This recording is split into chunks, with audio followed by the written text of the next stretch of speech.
ओ दे परमाणु बम फूटलो बगल वाला देखा एकरा का हो गिलो कह रे हमू मर गिलो रे। आदमी उठाना पड़ता है जैसे गोबर उठाता है। चलो हो चचा, यही दो गो मेन तबाही मचाते हैं। बिल्डिंग वगैरह को क्या करती है, गिरा देती है। बाल बच्चा जो होगा उसके अंदर अपंगता आ जाएगी। ये खतरनाक क्यों होता है, जैसे ब्लास्ट करता है ना, ये ससुरा अगर अनकंट्रोल हुआ तो बनेगा एटम बम। क्या बनेगा, एटम बम। इसमें रेडिएशन बहुत खतरनाक निकलते हैं सर। इसमें 3 रेडिएशन जो नुकसान करती हैं सब। ये खतरनाक क्यों होता है, जैसे ब्लास्ट करता है ना, जैसे मारेगा ब्लास्ट करेगा सबसे पहले यहाँ पे, तो इसमें इसके साथ कई सारी चीजें आने लगती हैं। सबसे पहले निकलेगा ससुरा एक्सरे। क्या निकलेगा, एक्सरे।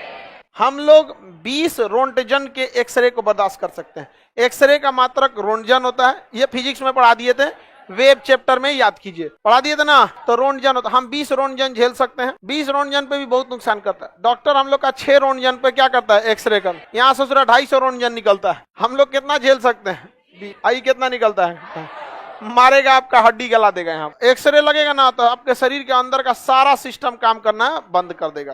तो एक्सरे और दिखेगा ही नहीं एक्सरे। आप कहेंगे ओ दे परमाणु बम फूटलो बगल वाला देखा एकरा का हो गिलो कह रे हमू मर गिलो रे दुना मर के अपने आत्मा से बता देखता हमारे शरीर में दूर से कैसे लगतो समझा कि नहीं। अचानक तो वो दिखता नहीं है आपको। आप वो फिल्मी वाला बम मत समझिएगा कि आग लग गया चिल्ला रहा है मामा ठाकुर वो पेट्रोल बम नहीं है, नहीं समझे। ये रेडिएशन वाला बहुत खतरनाक। ये इसके बाद आता है गामा रेज। कौन सा रे, गामा रे। आपको पता है शरीर में सबसे गहराई तक कौन जाती है, कौन रे, गामा रेज। आपका शरीर का हड्डी गुड्डी सब छेद छत के चल गए। आदमी उठाना पड़ता है इसे छाइटी में, जैसे गोबर उठाता है। चलो हो चचा पूरा खत्म कर देता है मार और के परमाणु बम।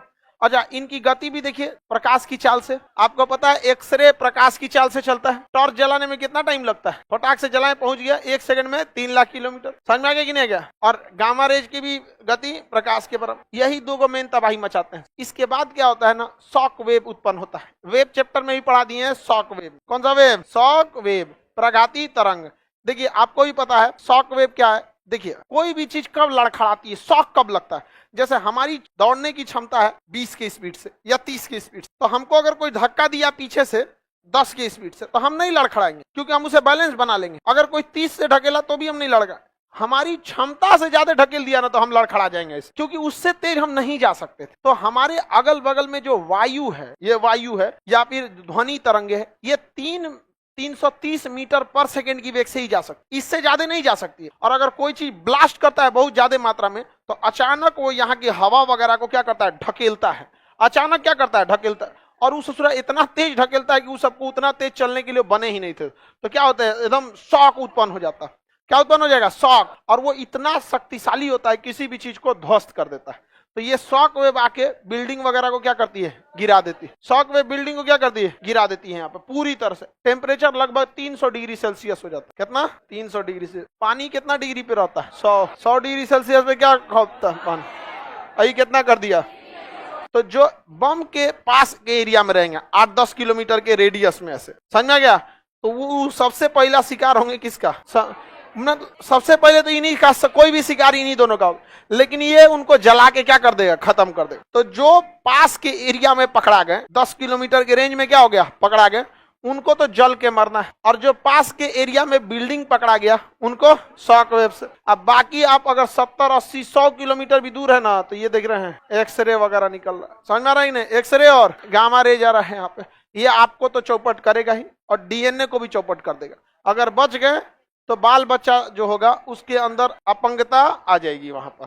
तो ये बहुत ज्यादा क्या होता है, हानिकारक होता है। यहाँ पर ना, ये प्रशांत महासागर है। कौन महासागर, प्रशांत महासागर के बीचों बीच में एक द्वीप है, हवाई द्वीप। आगे पढ़ाएंगे जब अमेरिका पढ़ाएंगे तब। हवाई द्वीप, कौन सा द्वीप है, हवाई द्वीप। प्रशांत महासागर के एकदम बीचों बीच में है हवाई द्वीप। अमेरिका ने ना हवाई द्वीप पे यहाँ पर एक बंदरगाह बनाया, पर्ल हार्बर। और यहाँ उसने बड़े बड़े लड़ाकू जहाज तैनात किए, सब पूरे बेस बना दिया। 100-200 लड़ाकू जहाज तैनात किया लड़ने के लिए। नेवी की जहाज तैनात किया लगभग 120 की संख्या में। आज भारत की नौसेना में 120 को जहाज है। उस समय अमेरिका की एक बेस पर इतनी नौसेना की जहाज थी, सब डिस्ट्रॉयर, लड़ाकू जहाज, पनडुब्बियां थी, सब इस पे थी। अब जापान को लगा कि अरे भाई साहब ये तो इतना खतरनाक है, अमेरिका इतना खतरनाक हो गया है। तो जापान ने कहा कि हम लोग भी जहाज बनाएंगे, हम लोग भी पानी वाली जहाज बनाएंगे, पनडुब्बी बनाएंगे। तो उसके इंजीनियरों ने कहा, तो रिपोर्ट आई जापान के पास कि जिस रफ्तार से हम लोग जापान बना रहा है, अपनी नौसेना को बढ़ा रहे हैं, अमेरिका की बराबरी करते में 40 साल लग जाएगा। तो जापान ने कहा एक काम करते हैं, अमेरिका के कुछ जहाज मार के गिरा देते हैं, 200-250 जहाज मार के गिरा देते हैं, तो हम आज ही उससे 40 साल आगे हो जाएंगे। कहा well done, well done, well done. Japan वालों ने क्या बोला? Well done. गजब प्लान बनाया, 1 घंटा में प्लान बन के रेडी। और 1 महीना का टारगेट दिया गया, कहा गया कि जब अमेरिका को तबाह कर देना है, अमेरिका को तबाह कर देना। तो अमेरिका का सबसे ज्यादा जहाज कहां था? Pearl Harbor. पर्ल हार्बर माने बंदरगाह, पर्ल हार्बर वो कहां था? हवाई द्वीप पर। ये पूरा द्वीप और उसमें एक छोटा सा बंदरगाह पर्ल हार्बर। तो डिसाइड हो गया इसी को मार के गिरा देना है। जापानियों ने अपनी नौसेना लेके चल दी है सब। अमेरिका से कोई झगड़ा नहीं है, कोई कुछ नहीं है, कोई विवाद नहीं है। जैसे हम लोग का अभी मान के चलिए ब्राजील से कोई दुश्मनी है, कल को पता चला कि भारत ने ब्राजील पे परमाणु बम मार दिया, पूरा लेके जापान चल गया पर्ल हार्बर पे। इन लोगों को कुछ आते पते नहीं है। और जापान में ना यहाँ पे लड़ाकू जहाजें उड़ान भरी और सबको फिक्स था कि कौन जहाज जाएगी और किस जहाज पे बम गिराएगी। धड़ाधड़ सुबह 7 बजे से बम गिराना चालू किया सब, और 10 बजते बजते पूरा पर्ल हार्बर तबाह कर, खत्म हो गया, पूरा तबाह कर दिया पर्ल हार्बर। अमेरिका कह रहा है कि काहे मारा रे? तो जापान ने कहा कि तुम इतना आगे निकल गए थे, हमारा इंजीनियर कह रहा है तुम्हारी बराबरी करने में 40 साल लगेगा, हम आज तुमसे 40 साल आगे निकल, मार के गिरा दिए, तुम्हारी नौसेना खत्म। तो अमेरिका ने कहा तुम्हें इसकी कीमत चुकानी पड़ेगी। तो वहां के राजा तो हीरो ही तो कहा, I doesn't consider America is an important country. उन्होंने कहा अमेरिका को हम इतना इंपॉर्टेंट थोड़ी समझते हैं। और ये पूरा एरिया चाइना कब्जा कर दिया। ये पूरा एरिया किसने कब्जा कर लिया? जापान। अंडमान निकोबार भी कब्जा कर लिया, जापान ने कब्जा कर लिया यहाँ पे। तो सुभाष चंद्र बोस जापान से जाके दोस्ती कर लिए, कहे कि आप काहे मारने आइएगा, आप इधर बिजी रहिए, हमको हथियार दीजिए, हम मारते हैं अंग्रेजों को। तो सुभाष चंद्र बोस ने किसको मारा? अंग्रेजों को। यहाँ मार के ध्वजी उड़ा दिए। अमेरिका गुस्सियाया, अपने इंजीनियरों को कहा ये सुन रहे सब इंजीनियर, बड़का बम बनाओ। कौन बम बनाओ? बड़का बम बनाओ। अब 1950 तक बड़का बम बना देना है, 10 साल बाद बदला लेंगे, लेकिन बदला लेंगे। तो ऑपरेशन ट्रिनिटी चलाया गया और ओपेनहाइमर मूवी बनी है, ओपेनहाइमर। अब 5 साल पहले ही बमवा बना के तैयार कर दिया वहां का अमेरिका से। परमाणु बम 1945 में बना के रेडी कर दिया। तब अमेरिका गया, यहां से उड़ाया जहाज अपना, क्रॉस करके कहां पहुंचा? जापान पे गिराया एगो हिरोशिमा नागासाकी। कहा कि जापान अब बताओ कै साल आगे, बताओ कै साल आगे। समझ आ रहा है कि नहीं आ रहा है? जापान कम खतरनाक थे सही जापान वाले, हाँ बहुत ज्यादा खतरनाक। जापान, चाइना, ये सब हालांकि भारत के लिए अच्छा है तो अच्छा है, भारत के लिए खराब है तो खराब है। इंटरनेशनल लेवल में हम इंडिविजुअल का क्या ही मतलब बनता है?